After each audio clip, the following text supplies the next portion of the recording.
Bonjour, bienvenue sur la scène liquide. On est avec Benoît Garcia. On te retrouve tous les jours là-bas au coin, Exactement. dans le coin là. Bose Distillery, ça veut dire Brave Occitan Wild Spirits. C'est ça, ouais, tout à fait.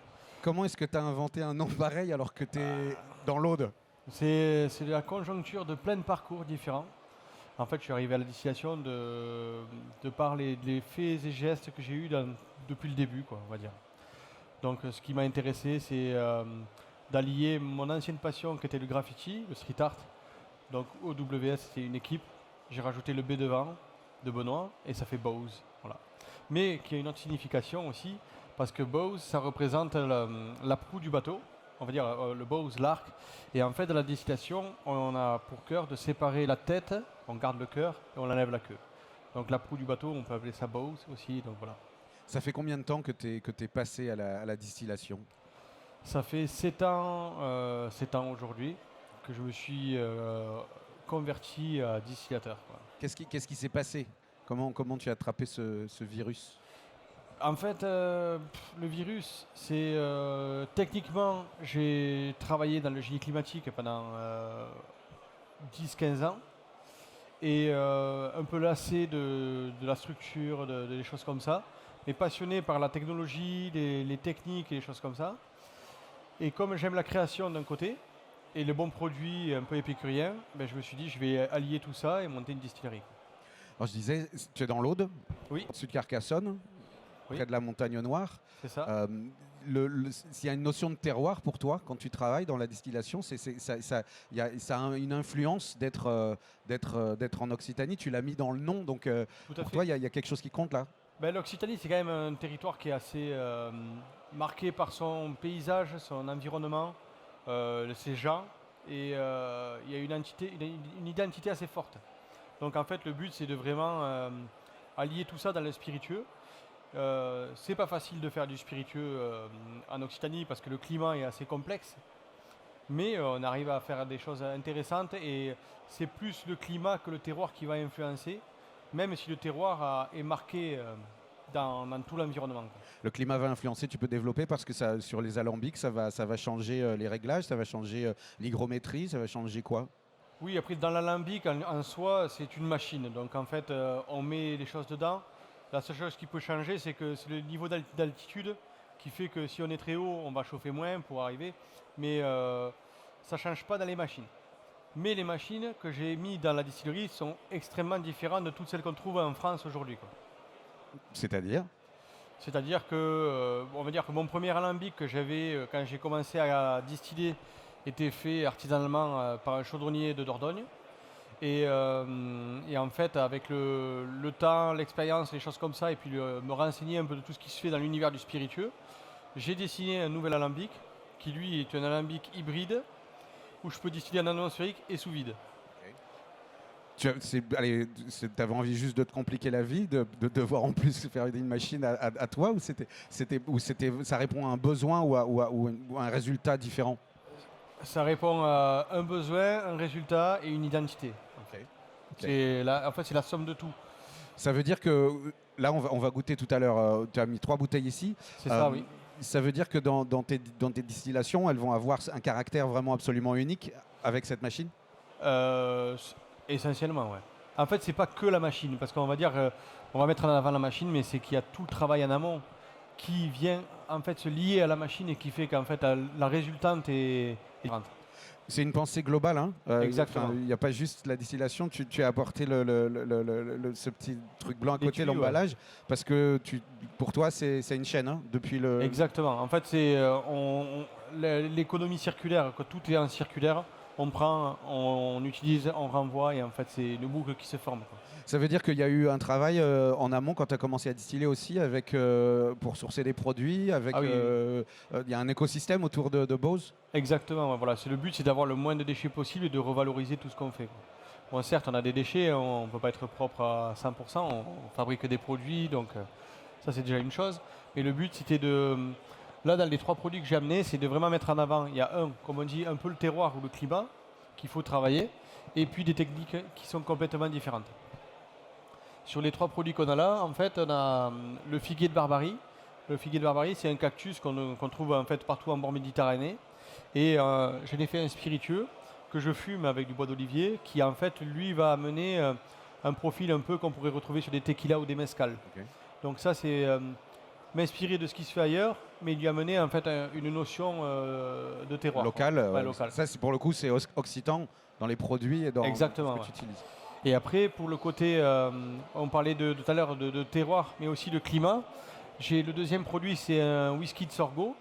Donc je suis le premier à faire ça en France, un whisky de sorgho. Mais le sorgho a été importé il y a 200 ans en France, arrivant d'Afrique. Et cette céréale a été implantée dans le Carcassonnais. Parce que le Carcassonnais, si on regarde bien, en fait, quand on roule en voiture, on voit vraiment la scission entre deux climats. En fait, au nord de Carcassonne, on va arriver sur des terres plates jusqu'à Toulouse, où il y a de la grande culture et des choses comme ça. Dès qu'on passe la butte de Carcassonne, on descend sur le côté climat méditerranéen, donc très cassé, avec de la garrigue assez aride. Et en fait, cette céréale, elle a été importée à l'époque pour en fait pouvoir pallier à des problèmes de culture sur ce secteur-là qui était complexe. Donc j'ai replanté beaucoup de sorgho, parce qu'en fait, cette céréale, elle permet les cultures de rotation. Elle n'épuise pas les sols, elle est très peu gourmande en eau. Donc d'où la démarche du second produit. Tu as planté du sorgho, ça veut dire que par exemple ces céréales-là, c'est toi qui les cultives directement? Tout à fait, oui, voilà, c'est ça, exactement. Comment ça se passe d'être à la fois distillateur, agriculteur? Ben, en Tu n'es fait, pas il tout faut- seul pour faire tout ça. Exactement, si. Si. C'est un peu compliqué, ouais. Mais en fait, on est au four et au moulin H24. J'ai mon épouse et moi, on est tous les deux à la distillerie, on fait tout ça, ouais. Tout à la main. Voilà, fait tout à la main, enfin, il y a des machines quand Oui, même. d'accord, mais je veux dire, vous, Voilà. combien tu as, on va parler du troisième, et combien tu as aujourd'hui, tu as de spirits En différents? déclinaison de spiritueux, aujourd'hui, on en a une dizaine à la dégustation sur le stand. On fait donc de la vodka, du gin, de l'absinthe, 2-3 rhums. Ça, c'est un produit exotique, on ne fait pas la matière première, ben, on l'importe. Mais après, la fermentation, distillation et les process complexes de fermentation sont réalisés à la distillerie. Et voilà, Rhum, whisky. rhum mélasse, rhum canne, mélasse. mélasse. Et j'ai fait on va dire un pseudo rhum de canne. Mhm. En fait, à l'époque, avant qu'on importe de la canne à sucre en France, ils possédaient beaucoup de sorgho sucrier. Donc il y a le sorgho que je vous ai parlé ici, qui est un sorgho grain, c'est un sorgho bas, qui fait des grappes de grains. Et après, il y a un sorgho sucrier qui monte à 3-4 mètres de haut et ça fait des cannes à sucre, comme des cannes à sucre, beaucoup plus petites. Et du coup, dans le bassin méditerranéen, il en poussait beaucoup. Et donc, ces choses-là étaient récoltées et broyées. Et en fait, ils en faisaient une mélasse et un sucre, en fait, de ces choses-là. Donc, je l'ai replanté il y a 4 ans en arrière. Et on l'a travaillé comme une canne à sucre traditionnelle. Donc, on a fait un vesou, on va dire, de canne. Et on l'a fermenté, distillé. C'était un one shot. Allez, ou bien c'est une C'était- référence. C'était pas un one shot, c'est une longue recherche qui est encore en progression. Parce que la pénibilité, sur un hectare, on récolte à peu près 50 tonnes de matière verte. Donc même avec la main-d'œuvre, on l'use facilement. Donc en fait, il faut arriver à adapter des machines. Et en ayant fait plusieurs fois des conférences avec des gens qui travaillent le sorgho dans le monde, il y en a pas mal aux États-Unis et aussi au Brésil, qui font en fait de l'alcool avec cette canne-là. En fait. Les deux, le figuier de Barbarie et le sorgho, l'appellation du coup c'est quoi? Comment c'est classifié? Je veux dire, on en parlait hier, les alcools c'est toujours très compliqué, les taxes machin. Exactement. T'es considéré comme quoi avec ces deux premiers? Ben, le premier, c'est sur une eau de vie parce que ça n'a pas d'appellation. Ok. On ne peut pas dire tequila ni mezcal parce que c'est une appellation, ça, par contre.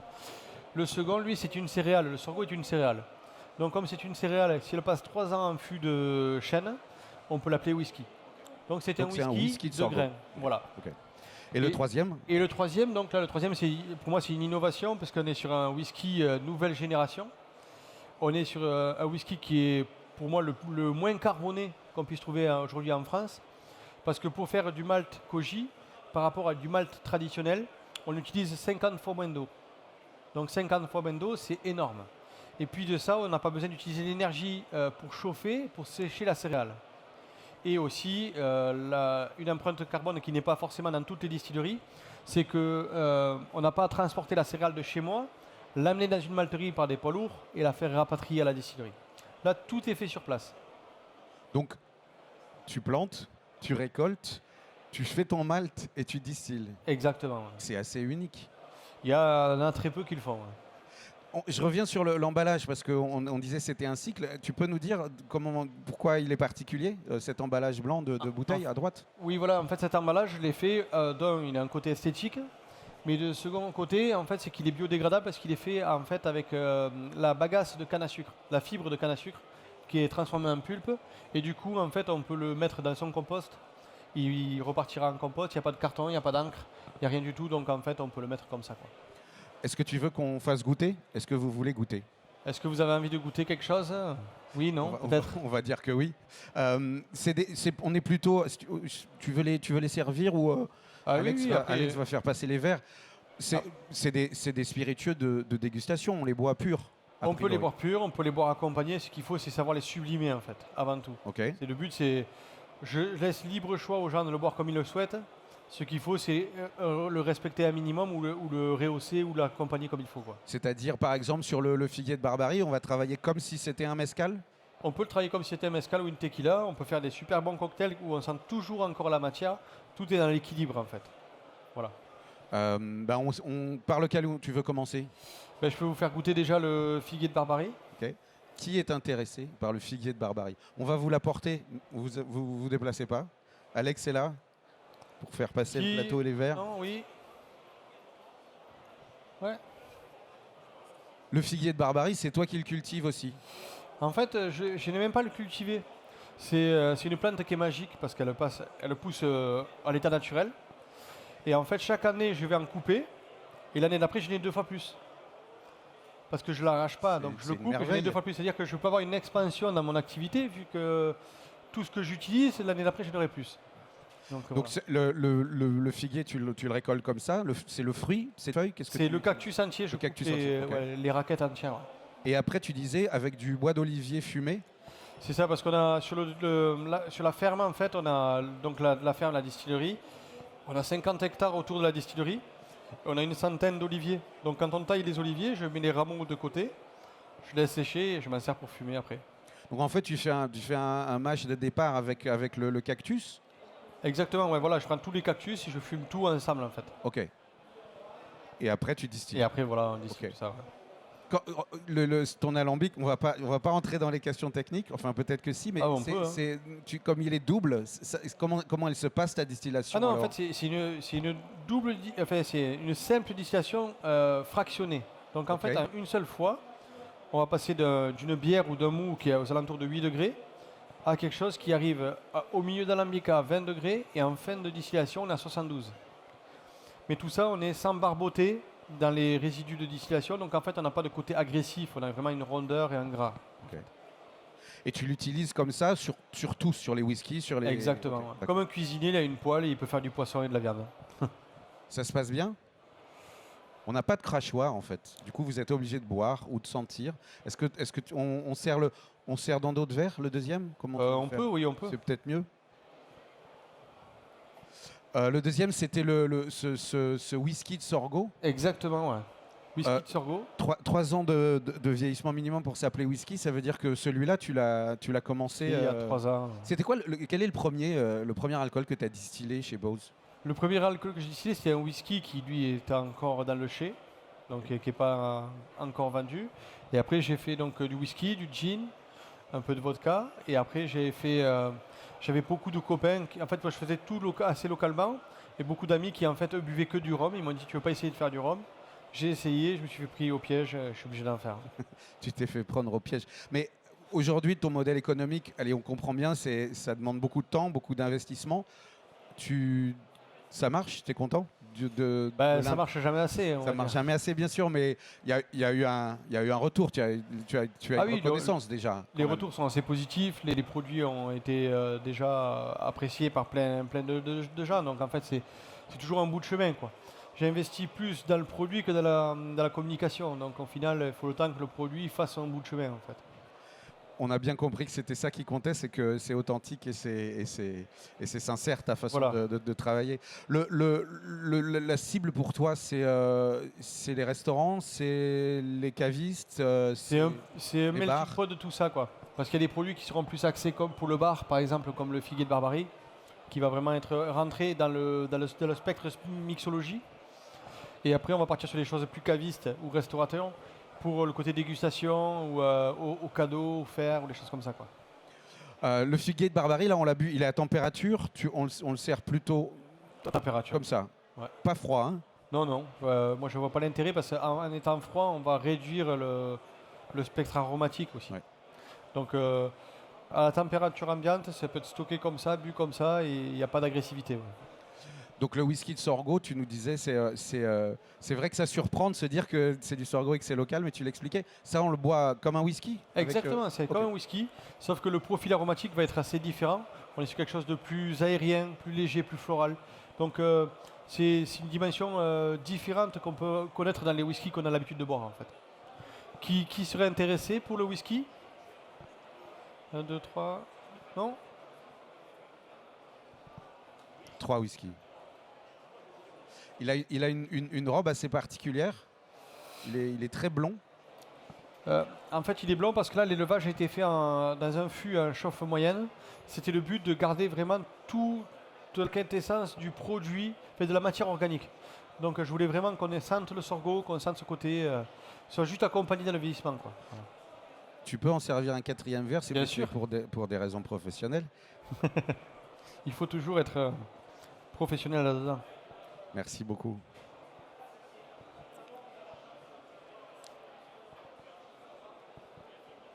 C'est quoi la réaction de tes clients quand tu leur... Enfin, le Sorgho, c'est difficile à vendre, entre guillemets. Enfin, il faut expliquer, ça surprend. Je ne sais pas, parce que quand on vend un whisky ou quand on vend un bourbon, on ne pose pas la question de combien il y a de pourcentage de maïs, combien il y a de pourcentage de blé, combien il y a de pourcentage d'orge. Donc en fait, il faut le vendre comme un whisky, mais un whisky différent, c'est-à-dire qu'il a un style qui est à part, quoi. Voilà, c'est pas, il n'a pas les marqueurs traditionnels. C'est bien, hein.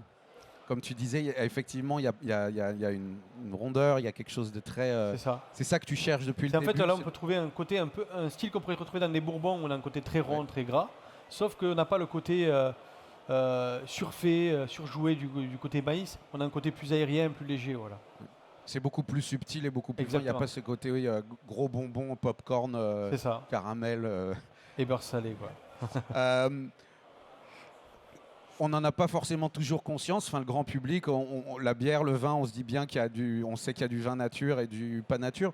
Sur les spiritueux, c'est pas forcément une évidence pour le grand public de se rendre compte qu'il y a un monde de différence entre les gros produits de masse qui sont très très trafiqués, avec beaucoup d'ajouts, beaucoup de tricherie, on va dire. Toi, il y a rien. Ouais. En fait, il n'y a rien par la nature, quoi. C'est-à-dire qu'on est beaucoup sur des levures indigènes ou des choses comme ça qu'on cultive toute la saison pendant qu'on travaille. Et puis après, sur le koji, où en fait c'est juste un ensemencement de sport, et après tout le process se fait en fait naturellement, quoi. Alors on peut est-ce que quelqu'un veut goûter le 3e? On le goûte aussi ou pas? Oui, je vois que parce que le koji, évidemment, forcément, ça intéresse notre grand spécialiste. Donc là, on est sur quelque chose, voilà, d'assez unique. C'est le premier whisky de koji français. C'est un travail de longue haleine, on va dire, parce que c'est des heures à régler, à peaufiner, à faire des choses. Pour le travail global, parce que contrairement en fait on va dire en Asie où ils vont acheter souvent leur matière polie ou des gens qui font le koji pour eux, ils vont l'acheter. Là je fais tout sur place, c'est-à-dire que moi la céréale elle est chez moi, je fais l'émondage, c'est-à-dire que j'enlève toute la peau de l'orge chez moi, en fait on va dire le genre de polissage, la trempe, la cuisson, tout est fait sur place, quoi. Donc en ayant fait tout ce process sans jamais avoir vu ce qui se faisait là-bas, en ayant juste lu des livres, quoi. Juste comme ça. Juste tu peux redis-nous un koji, ce que ça sert à faire de la sauce soja, du saké. Mais oui, il y a différents. Tu peux redire qu'est-ce que c'est? Il y a différents types de koji. En fait, il y a 3 sortes de koji, mais il y en a plus que 3 sortes. Mais il y a des koji qui sont utilisés pour faire des sauces soja, des koji qui sont utilisés pour faire du sochu, des koji qui sont utilisés pour faire du saké. Et donc c'est 3 profils complètement différents. Il y en a qui peuvent servir à faire 2 choses. Dans le sochu, on peut utiliser, on va dire, les 3, mais il y en a 2 qui vont être plus axés à répondre aux caractéristiques qu'on voudrait dans les spiritueux, essentiellement le blanc et le noir. Et ce sont les 2 que j'utilise le plus. Et donc, en fait, ça fait que par rapport à un malt traditionnel, comme je disais tout à l'heure, On utilise 50 fois moins d'eau puisqu'on a juste à faire tremper la céréale, on la cuit à la vapeur. On a un semence de sport et derrière, ça va transformer enzymatiquement l'amidon en sucre fermentescible. Et quand après on le met en co-fermentation, ça va continuer à faire ce job et transformer l'amidon en sucre fermentescible. Donc ça va amener un goût, une structure, vous allez voir là, complètement différent du sorgho. Hein. C'est beaucoup plus puissant, beaucoup plus ample, avec des notes assez champignons, noix, rancio. Je te laisse le servir. Et combien de temps ça t'a pris de mettre au point ça, le koji 5 minutes. On a le droit de pas te croire. Non, ça fait 4-5 ans que je tâtonne là-dessus. Et au fil du temps, en fait, je me suis mis à ça la première fois en fait, en ayant eu remporté une médaille en fait, pour un rhum que j'ai fait. Je me suis retrouvé à Londres et avec que des gens qui avaient gagné les médailles d'or. Et j'ai découvert le sochou ce jour-là. Et quand j'ai écouté ça, je me suis dit, mais c'est fantastique, c'est fou. Quand je rentre chez moi, il faut que j'en fasse un. Donc du coup, j'avais fait un Nimo sochou, ce qu'on appelle, c'est un sochou de patates douces. Donc je suis allé chercher des patates douces chez un producteur à côté de chez moi. J'ai cherché du riz en Camargue, j'ai fait de la co-fermentation. J'ai réussi mon premier sochou. Et de là, en fait, je trouvais ça tellement fantastique. Et c'est une thérapie psychologique en plus. Hein, parce que quand on doit mélanger la matière toutes les 2 heures, jour et nuit, je peux vous dire que c'est de la matière, c'est de la thérapie, hein, on va dire. On ne dort pas beaucoup tout l'hiver, mais bon, ça se passe. Et de là, je me suis pris à dire, mais il faut faire le whisky comme ça, en fait. C'est une hérésie d'envoyer, d'utiliser de l'eau, des choses comme ça. Bon, il faut toujours rajouter un petit peu de malt, donc je fais toujours un peu de malt moi-même. Pourquoi il faut rajouter Parce un peu de qu'il malt? faut une part de malt, c'est la législation européenne pour l'appellation whisky. Il faut une part de malt. Donc en fait, moi ce que je fais, c'est que je fais une petite part de malt. On en met, la dose n'est pas réglementée, donc on met, si on veut, on peut mettre qu'une poignée. Hein. Moi j'en mets un peu plus que ça. Et derrière, je fais donc ce whisky-là. C'est fascinant et passionnant. Vous voulez goûter? Ouais. C'est professionnel. Professionnel, honnêtement, à chaque fois. Tout le reste, on peut venir te voir juste ici, au stand là, qui est là, à gauche. Tu es là jusqu'à mardi.